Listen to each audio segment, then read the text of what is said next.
Cormicy abrite le vignoble le plus septentrional de la Champagne. 55 hectares de vignes produisent du pinot noir, du pinot meunier et du chardonnay, les 3 cépages utilisés pour la conception du champagne.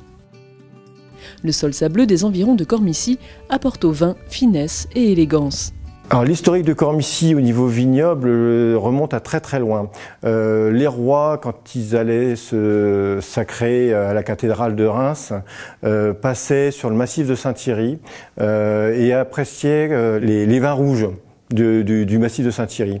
Ensuite, donc, ces vins-là ont évolué, on va dire, la Champagne est née. À la fin du XIXe siècle, le phylloxéra a obligé l'arrachage des vignes. Il faudra attendre la fin des années 60 pour que l'appellation Champagne reclasse le village de Cormicy et que la production se développe dans la petite cité qui compte aujourd'hui 18 vignerons. Dans le village, il y a 2 vignerons qui sont indépendants, c'est-à-dire ils ont leur pressoir et puis ils se gèrent jusqu'à la commercialisation, on va dire.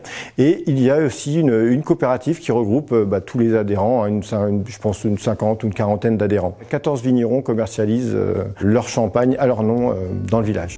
Benoît Barizet n'est pas fils de vigneron, mais d'agriculteur. Et il est tombé dans le champagne par amour. J'ai épousé une femme, fille de vigneron, et la vie a fait que je suis tombé amoureux de ma femme et des vignes. Donc il a fallu apprendre. Je suis plutôt autodidacte, hein. J'ai mes beaux-parents qui m'ont appris, et donc je suis autodidacte dans le métier. La maison Boulard et Filles compte près de 7 hectares de vignes, commercialise environ 25 000 bouteilles et revend la moitié de sa production aux négociants. Alors la signature du champagne Boulard et Filles, c'est qu'on est vraiment dans la féminité. Il s'avère que mon beau-père a eu 3 filles.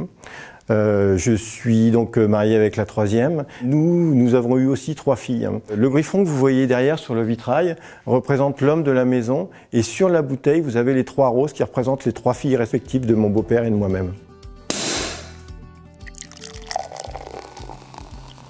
On oublie un petit peu ce métier qui est assez difficile, hein.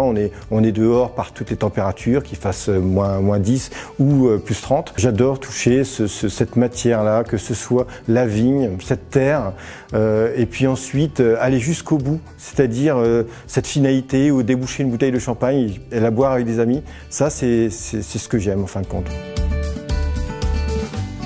Une architecture unique pour séduire les pupilles, du champagne pour faire pétiller les papilles et une campagne rayonnante à sillonner sur des sentiers balisés. Cormicy réserve aux visiteurs de belles surprises paysagères, gustatives et patrimoniales.